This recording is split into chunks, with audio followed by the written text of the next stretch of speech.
घनी काली रात में फूलपुर गांव की हवेली किसी डरावने शैतान की शक्ल लिए हुई थी, जिसे देख किसी की भी रूह कांप जाए।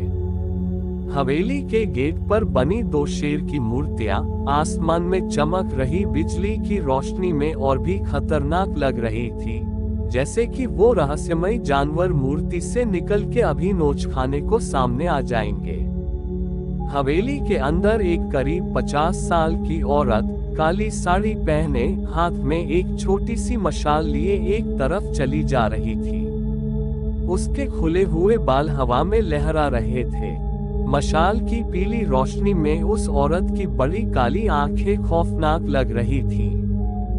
वो औरत सीढ़ियों से नीचे उतरते हुए एक तहखाने नुमा जगह पर आ पहुंची, जहां मशाल की रोशनी में सामने एक बड़ी सी मूर्ति नजर आई, जिसे देख कोई भी कह सकता था कि वो एक शैतान की मूर्ति थी, एक बेहद खौफनाक काली आंखों वाला शैतान।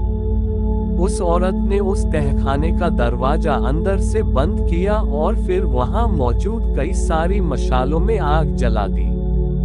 कमरा रोशन हो उठा। उसके बाद वो औरत वहीं जमीन पर बैठकर एक तंत्र क्रिया करने लगी, जिससे कुछ ही समय में सामने की मूर्ति में आहट होने लगी और अगले ही पल उस मूर्ति की आंखें खुली, जो अमावस की रात की तरह काली थी, जिनमें मशाल की जलती लौ को देखा जा सकता था। वो औरत सिर झुकाते हुए बोली, काली शक्तियों के देवता को नयनतारा का प्रणाम। उस मूर्ति ने अब पूरी तरह से एक जिंदा शैतान का रूप ले लिया था, जो दिखने में बेहद डरावना था। शैतान की काली आंखों ने उस औरत की तरफ देखते हुए कहा, उम्मीद है कुछ अच्छी खबर लाए होगी। वो औरत अपना सिर झुकाए हुए ही बोली, जी वो लड़की मिल गई है, कल ही शादी करके हम उसे हवेली ला रहे हैं। ये सुन शैतान बोला, ये बात तू पहले भी बोल चुकी है। नहीं देवता, इस बार हमें पूरा भरोसा है, ये वही लड़की है जिसकी हमें तलाश है, जिसके खून से जागेगा महाशैतान और फिर पूरी दुनिया पर काली शक्तियों की हुकूमत होगी। वो औरत एक दृढ़ विश्वास के साथ बोली, ये तेरा आखिरी मौका है। अगर ये लड़की भी पिछली वाली की तरह निकली तो समझ लेना, तेरा और तेरे परिवार का विनाश तय है। ये सुन वो औरत कांप सी गई, फिर खुद को संभालते हुए बोली, नहीं देवता, इस बार ऐसा नहीं होगा। उस लड़की की सुहागरात उसकी जिंदगी की आखिरी रात होगी और फिर उसके खून से बढ़ेगा काली शक्तियों का राज। सामने खड़े शैतान ने एक नजर घूरकर नयनतारा को देखा, जैसे कि ये चेतावनी भरा आखिरी इशारा हो, और फिर वो साया एक मूर्ति में बदल गया। आसमान में बादलों की गर्जना के साथ जोरों की बारिश शुरू हो चुकी थी। नयनतारा ने जल्दी से वहां की सारी मशालें बुझाईं और फिर हाथ में एक मशाल लिए उस तहखाने से बाहर आ गई। एक तरफ बढ़ते हुए वो खुद में बड़बड़ाते हुए बोली, अब बस जल्दी से बिना किसी मुश्किल परेशानी के ये शादी हो जाए, फिर सब कुछ सही हो जाएगा।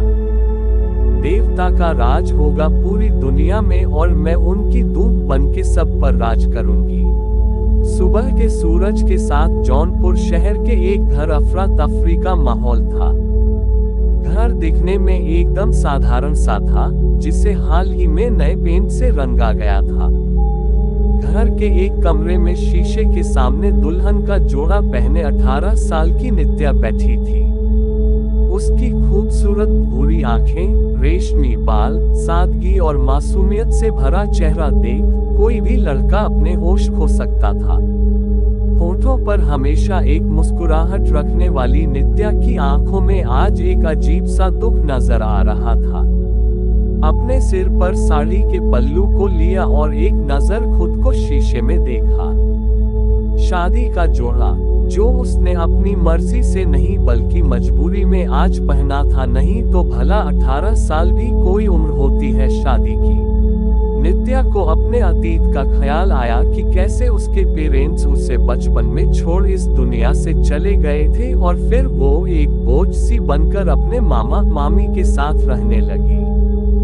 जिन्होंने उसे एक नौकरानी जैसा बना के रखा और फिर जब वो बड़ी हुई तो जो भी पहला रिश्ता आया हाँ कर दी। उससे पूछना भी जरूरी नहीं समझा। वो जानती थी कि उसकी मामी बस ये शादी करके उसे किसी तरह अपनी जिंदगी से दूर करना चाहती थी, इसलिए उसने कुछ कहा भी नहीं और बस सब कुछ अपने भाग्य के भरोसे छोड़ उसने शादी का जोड़ा पहन लिया था। फिर भी उसे एक उम्मीद थी कि शायद उसकी आगे की जिंदगी कुछ अच्छी लिखी हो भगवान ने, शायद शिव जी ने उसके लिए कोई अच्छा पति चुना हो जो उसके दुख सुख को समझेगा और उससे बेइंतहा प्यार करेगा। इसी उम्मीद में नित्या ने अपनी आंखों से लुढ़क आए आंसुओं को संभाला और चेहरे पर एक आत्मविश्वास भरी मुस्कान लिए खुद से बोली, शिव जी अब सब कुछ आपके ही हाथ में है। तभी नीचे से नित्या की मामी की आवाज आई, अरे कितना टाइम लगाएगी नित्या, जल्दी से आ जा, सब इंतजार कर रहे हैं। नित्या एक गहरी सांस भरते हुए अपने कमरे से बाहर की तरफ चल दी। घर के आंगन में ही एक छोटा सा मंडप लगाया गया था जहां शादी की रस्मों की व्यवस्था थी। लड़के वालों ने खासकर कहा था कि उन्हें एकदम साधारण शादी करनी है जहां न भीड़ भाड़ चाहिए और न ही बहुत ज्यादा चकाचौंध जैसी व्यवस्था। इसलिए नित्या के मामा ने अपने घर में ही शादी की व्यवस्था की थी और आसपास के ही कुछ लोगों को बुलाया था। नित्या सीढ़ियों से उतरती हुई मंडप की तरफ बढ़ने लगी। उसका दिल जोरों से धड़क रहा था जैसे कि कोई मौत के कुएं की तरफ बढ़ रहा हो। मंडप पे पहुंच उसकी नजर सबसे पहले अपने होने वाले पति मलय पर पड़ी, जो वहीं पंडित जी के पास बैठा हुआ था। एक ऐसा अजनबी जिसके साथ वो आगे की पूरी जिंदगी बिताने वाली थी। मलय करीब 28 साल का था, जो शेरवानी में किसी हीरो सा लग रहा था।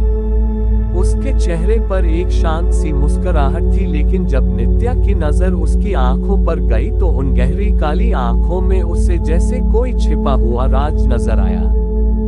एक पल को वो घबरा सी गई। बेटा इधर आकर बैठ जाओ, पंडित जी की आवाज सुन नित्या मलय के करीब बैठ गई। शादी की रस्में शुरू होने से पहले ही जैसे आसमान ने करवट बदलनी शुरू कर दी। जाने कहां से लेकिन आसमान में काले बादल घिर आए, जैसे प्रकृति किसी अनहोनी का संकेत दे रही हो। बिजली जोरों से कड़कने लगी। इस बीच पंडित जी ने अपनी शादी की रस्में जारी रखी और कुछ ही देर में शादी संपन्न हुई। नित्या बार बार मलय को ही देख रही, एक उम्मीद के साथ कि शायद अब यही होने वाला है उसके सपनों का राजकुमार, जो उसे दुनिया जहान की खुशियां देगा और उसका ख्याल रखेगा। इसी बीच पंडित ने कहा, बेटा अभी अपनी सासू माँ का आशीर्वाद लो। नित्या एक तरफ मुड़ी तो सामने एक औरत खड़ी थी, जिसकी भूरी आंखों को देख कोई भी घबरा सकता था। आसमान में जोरों की बिजली कड़कने लगी और हवाएं ऐसे चलने लगी जैसे कोई तूफान आने वाला हो। ये औरत कोई और नहीं नयनतारा था, जिसके होठों पर जीत से भरी मुस्कान थे, जैसे कि उसने सारी दुनिया को जीत लिया हो। नित्या ने नयनतारा के पैर छुए तो वो एक अजीब सी डरावनी आवाज में बोली, भाग्य ने तुम्हें हमारे यहाँ की बहू बनने का मौका दिया है। मुझे उम्मीद है तुम जल्द ही अपने लक्ष्य को समझ अपने कर्तव्य को पूरा करोगी। नयनतारा की पहेली नुमा बात को सुन नित्या एक पल को कांप सी गई। उसे नहीं समझ आया कि वो क्या कहना चाह रही है। कुछ पल के लिए एक अजीब सा माहौल वहां बन गया। तभी मलय की भारी और सख्त आवाज नित्या के कानों में पड़ी, मुझे नित्या से अकेले में कुछ बात करनी है। नित्या के मामा एक पल को हैरान रह गए कि आखिर शादी संपन्न होने के बाद दामाद जी को क्या बात करनी है। उन्होंने असमंजस भरी नजरों से एक बार अपनी पत्नी और फिर नयनतारा की तरफ देखा और फिर हिचकिचाते हुए बोले, हाँ हाँ क्यों नहीं। नयनतारा भी सोच में पड़ गई कि आखिर ऐसा क्या हुआ। वहीं बाकी के मेहमान में आपस में खुसर फुसर करने लगे। इसके बाद मलय ने नित्या को एक नजर बड़े प्यार से देखा और फिर उसका हाथ थाम घर के एक कमरे में ले आया और दरवाजा अंदर से बंद कर लिया। मलय ने नित्या की तरफ देखते हुए पूछा, नित्या, कुछ है जो मुझे तुमको बताना है? नित्या की दिल की धड़कन बढ़ चुकी थी।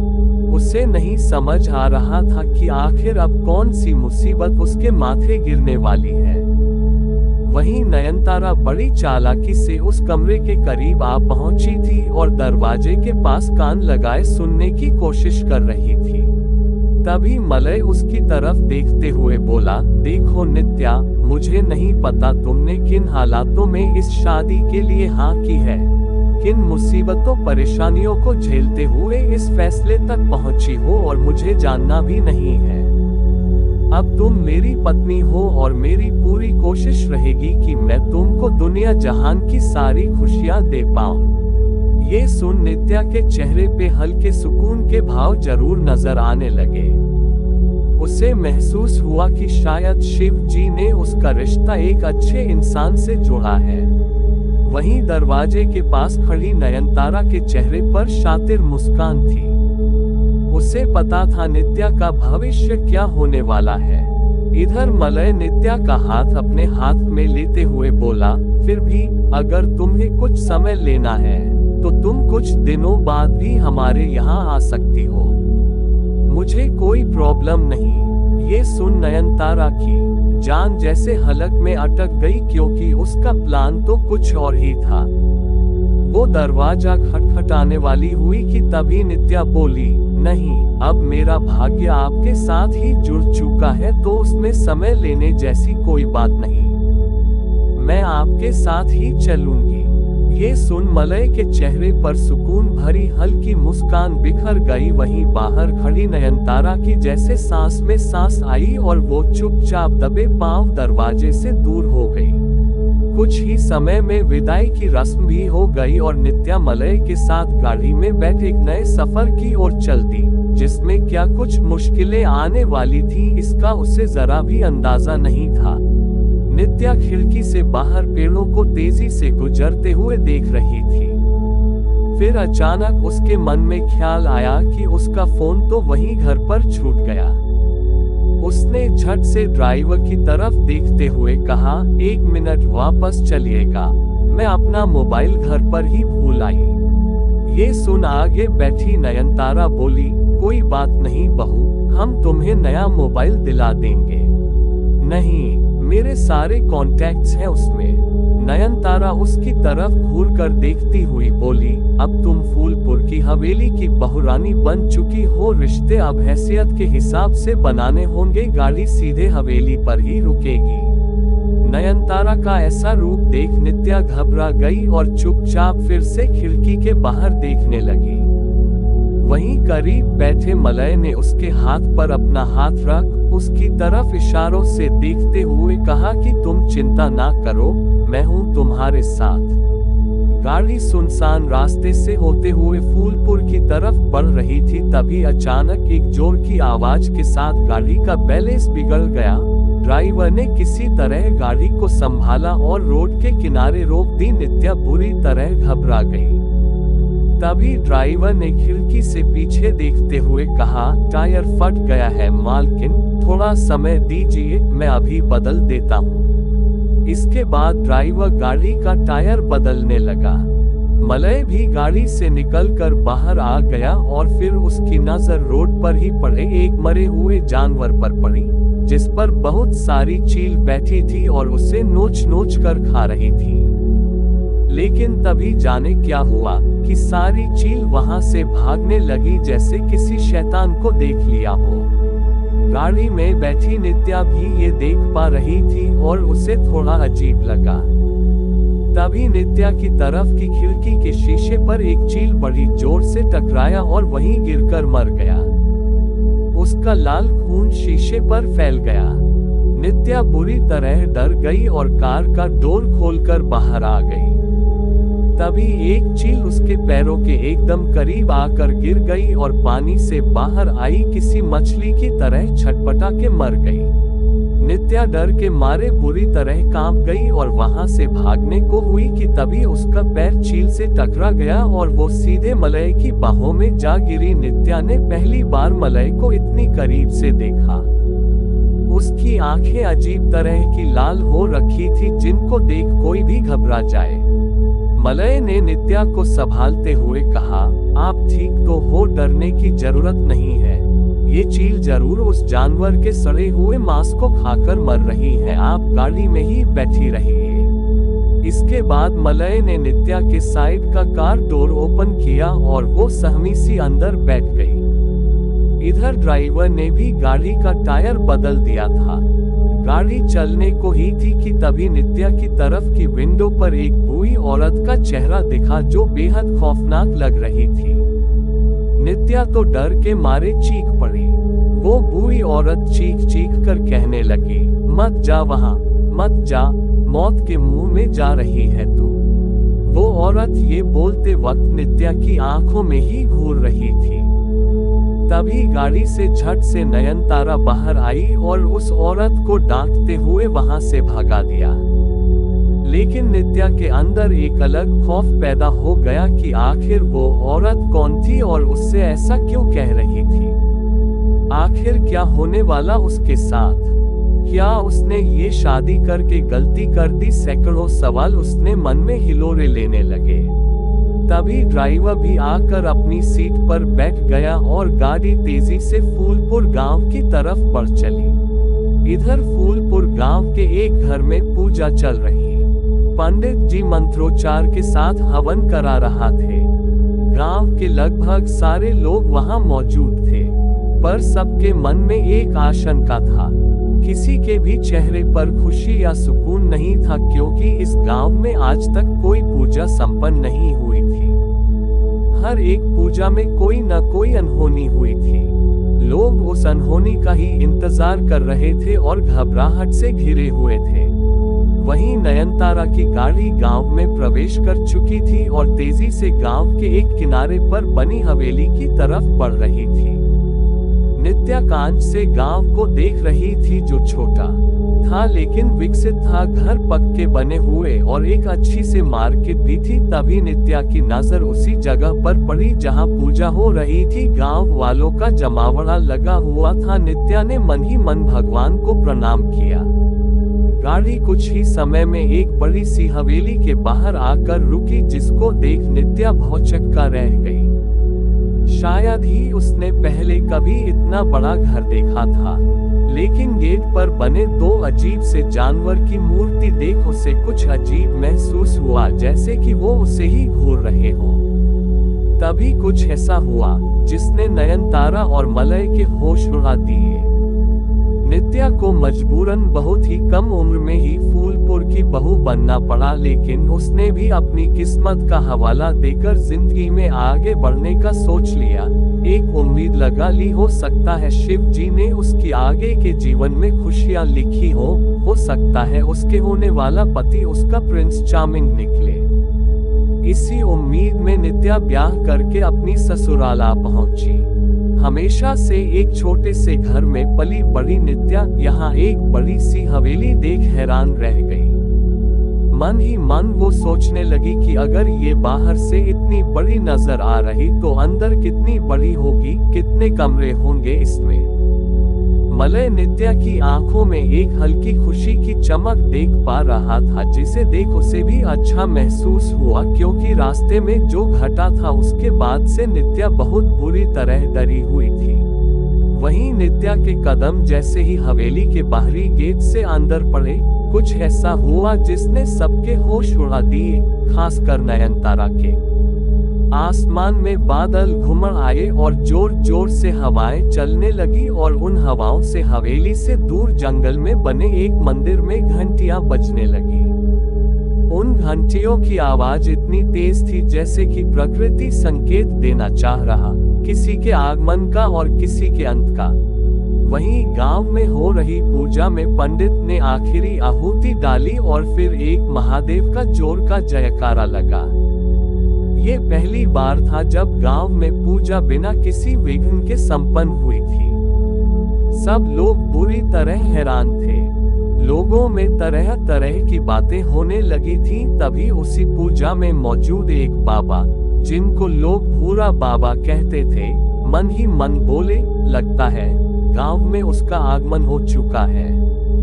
अब शायद ये गांव, लोग, मानवता को बचाना संभव हो पाएगा। ये बोल भूरा बाबा ने जल रहे हवन को देख प्रणाम किया और फिर लोगों के साथ हर हर महादेव का नारा लगाया। इधर नयनतारा के कान में लोगों के लगाए जा रहे नारे और मंदिर की घंटियों की आवाज चुभ सी रही थी। वो भयभीत नजरों से मंदिर की तरफ देखने लगी और मन ही मन सोचते हुए बोली, इस मंदिर में तो उस घटना के बाद से आज तक किसी ने आहट नहीं की, फिर ये घंटियां कैसी बजने लगी? आखिर कौन हो सकता है? ये किस खतरे का संकेत है? और ये लोग, गांव में पूजा आखिर संपन्न कैसे हुई? हे शैतानों के देवता, कृपया मार्गदर्शन करें। और फिर नयनतारा की नजर नित्या पर गई, जो मलय के साथ हवेली के अंदर बढ़ रही थी। उसके कदमों की हर आहट पर एक शोर उठ रहा था, एक ऐसा शोर जो नयनतारा के कानों में किसी कर्कश ध्वनि जैसा महसूस हो रहा था। नयनतारा ने एक पल को अपने कान बंद कर लिए और उसने मन ही मन सोचा, कुछ तो खास है इस लड़की में। और फिर वो भी तेजी से हवेली की तरफ बढ़ चली। नित्या हवेली के अंदर प्रवेश करने को थी, तभी पीछे से नयनतारा ने आवाज दी, रुक जाओ बहू। नित्या के कदम वहीं रुक गए और साथ में मलय के भी। तभी नयनतारा हवेली में प्रवेश की और उसने आवाज लगाई, बसंती कहाँ रह गई? तभी एक करीब 25 साल की लड़की हवेली के अंदर से आते दिखी। उसने सलवार सूट पहन रखा था और दुपट्टा कमर से बांधा हुआ था, जैसे कि किसी काम में व्यस्त हो। उसकी आंखें बहुत खूबसूरत थी और बाएं गाल पर एक बड़ा काला तिल था। उसने हाथ में एक कलश ले रखा था। बसंती दरवाजे पर ही रुकी और नित्या को देख मुस्कुरा दी। फिर नयनतारा बोली, बहू ये बसंती है, इस घर की नौकरानी, घर का सारा काम यही देखती है। ये बोल नहीं सकती है पर सुनाई सब देता है। फिर नयनतारा ने बसंती के हाथ से वो कलश ले लिए और जमीन पर रख दिया। नित्या उस कलश को देख हैरान रह गई, क्योंकि जहां तक उसने देखा सुना था, घर में प्रवेश के लिए बहू के सामने अक्षत से भरा कलश रखा जाता था, लेकिन यहाँ कलश में ऐसा दिखा रहा था कि राख भरी गई है। नयनतारा नित्या को ऐसे हैरान खड़ा देख बोली, बहू रस्म पूरी करो। इस कलश को अपने पैर से धक्का मारते हुए आगे बढ़ो। हमारे यहाँ रस्में हो सकता है कि तुम्हें कुछ अजीब लगे, लेकिन हम भी अपने पुरखों की बनाई रस्मों को निभाते आए हैं और अब तुम भी यहाँ की बहू होने के नाते इन रस्मों को आगे बढ़ाओगी। मलय ने नित्या का हाथ थामा और मुस्कुराते हुए कहा, गृह प्रवेश करो नित्या, ये बस थोड़ी मोड़ी रस्में हैं, जिनके बिना मेरी बुआ आगे बढ़ने नहीं देंगी। नित्या ने एक नजर मलय को देखा और फिर नयनतारा की तरफ। फिर उसने कुछ सोचते हुए उसने अपना दायां पैर आगे किया। तभी नयनतारा बोली, बायां पैर बहू। नित्या मन ही मन सोचती हुई बोली, ये कैसी रस्म है भला, उल्टे पैर से कैसे? खैर कोई नहीं, शिव जी अपनी कृपा बनाए रखना प्लीज। और ये बोल नित्या ने अपना बायां पैर आगे किया और उस कलश को हल्की टक्कर मारी, जिसमें से राख फर्श पर बिखर गई। लेकिन नित्या अंदर से बुरी तरह तब कांप गई जब एक छोटी सी हड्डी के टुकड़े पर उसकी नजर गई, जो राख के साथ कलश से गिरा था। हे शिव जी, ये सब क्या है? ये औरत क्या करवा रही है मुझसे? मुझे तो ये औरत ही अजीब लग रही है। नित्या मन ही मन सोचते हुए आगे बढ़ी। तभी उसके सामने एक बड़ा हैंडसम सा लगभग 25 साल का लड़का आ खड़ा हुआ, जिसने ब्लैक कलर की जीन्स और टी शर्ट पहन रखी थी। वो नित्या और मलय को देखते हुए बोला, अरे भाभी जी, वेलकम वेलकम। तभी नयनतारा नित्या से उस लड़के का परिचय कराते हुए बोली, ये अयांश है, मेरा बेटा, और आपका होने वाला देवर। सॉरी, मैं शादी में नहीं आ पाया भाभी, एक जरूरी काम से बाहर जाना पड़ा आज, जस्ट लौटा हूँ। नित्या कुछ बोली नहीं, बस हल्का सा मुस्कुरा दी। हाँ पता है क्या जरूरी काम था, उसी से मिलने गए होंगे। माशुका, मलय अयांश को चिढ़ाते हुए बोला। तो अयांश मुंह बनाते हुए बोला, क्या भाई जख्म कुरेद रहे हो आप? बताया तो था सब खत्म हो गया। चली गई वो। बसंती, नित्या को उसके कमरे में ले जाओ, थक गई होगी, नयनतारा ने आदेश देते हुए कहा। तो बसंती ने नित्या जो अपने साथ आने को कहा। नित्या उस बड़ी से हवेली में बसंती के साथ चलने लगी, लेकिन उस नजर उस बड़ी सी हवेली को ही निहार रही थी। पुरानी दीवारें जिन पर कुछ अलग अलग तरह की नक्काशी हो रखी थी, कहीं कुछ लिखा था तो कहीं कुछ जानवरों के चित्र बने थे। लिविंग एरिया क्रॉस करते हुए नित्या एक बड़ी से गैलरी की तरफ बढ़ी, जहां उस हॉलवे के दोनों तरफ पत्थर की मूर्तियां रखी थी, जिनका सिर तो जानवर का था लेकिन शरीर इंसान का। बाप रे, कैसी मूर्तियां हैं ये, जिनको देख कोई भी डर जाए। भला ये सब घर में कौन रखता है? मुझे तो ये पूरी हवेली ही अजीब लगने लगी है।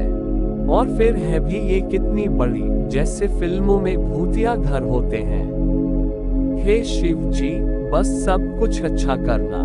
तभी उस बड़े से हॉलवे के एक किनारे पर बसंती ने एक दरवाजा खोला और नित्या को आने का इशारा किया। नित्या उस कमरे में एंटर की तो उसकी आंखें हैरानी से बड़ी हो गईं, क्योंकि इतना आलीशान बेडरूम शायद ही उसने कभी देखा हो। कमरे में एक तरफ किंग साइज का बेड पड़ा हुआ था और दूसरी तरफ बैठने के लिए सीटिंग की व्यवस्था थी। उसी सीटिंग के ठीक सामने एक बड़ी सी खिड़की थी जिस पर अभी पर्दा पड़ा हुआ था। सीलिंग में एक बड़ा से पुराने टाइप का पंखा लगा हुआ था जिस पर बड़ी सुंदर डिजाइन बनी हुई थी। नित्या ने बसंती को और देखकर कहा, थैंक यू बसंती। बसंती उसकी ओर देख मन ही मन बोली, आपको यहाँ नहीं आना चाहिए था। तभी नित्या ने उसे ऐसे देखा जैसी ये बात नित्या ने सुन ली हो। तुमने कुछ कहा क्या? नित्या ने हैरानी में पूछा। तो बसंती ने ना में अपना सिर हिला दिया, लेकिन वो भी हैरान हुई कि क्या नित्या उसे सुन सकती है। फिर बसंती ने रहस्यमयी मुस्कान अपने होठों पर बिखेरी और वहां से चली गई। इधर नित्या कमरे का अच्छे से मुआयना करने लगी और फिर उसकी नजर एक बार फिर एक अजीब सी मूर्ति पर गई, जो कमरे के एक कोने में रखी थी।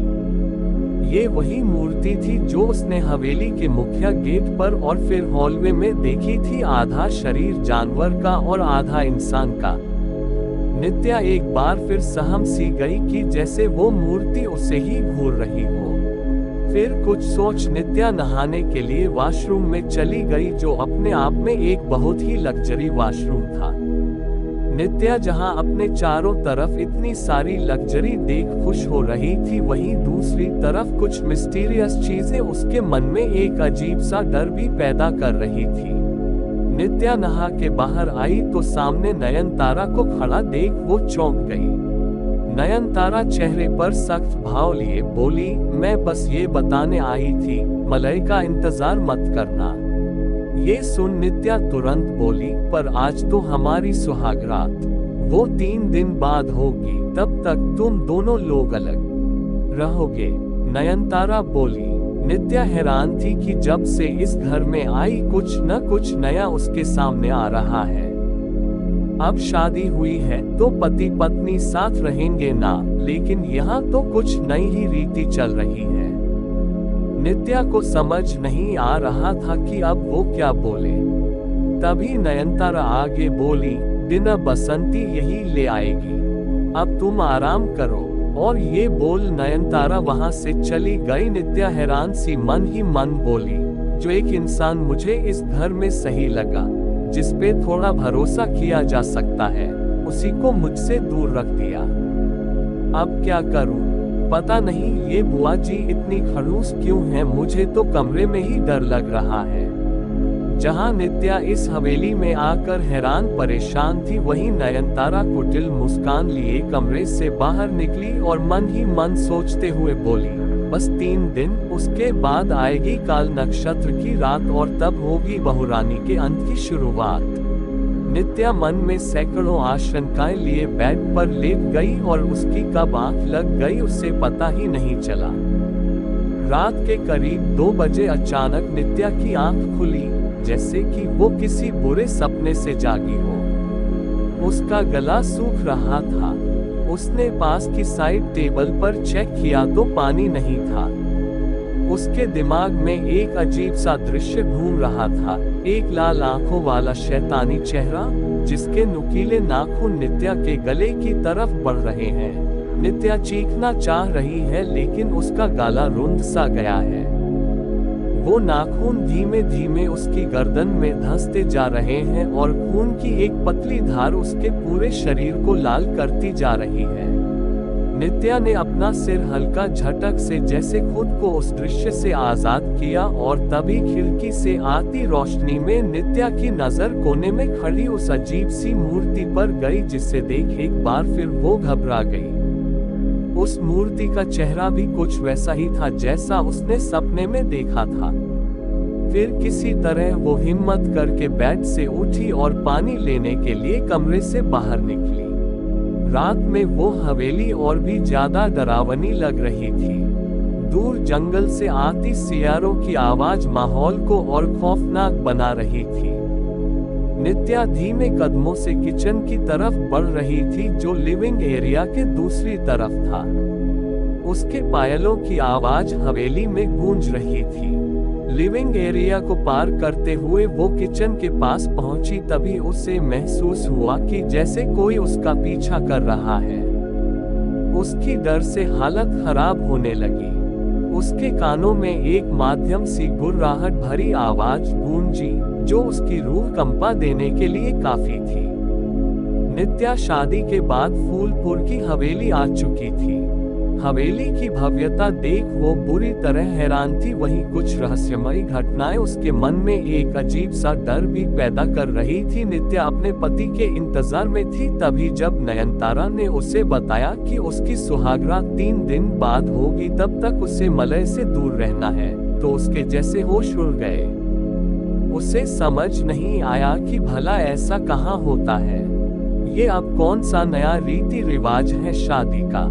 नित्या की एक बहुत भयानक सपने के साथ आधी रात को आंख खुली तो उसका गला सूख रहा था।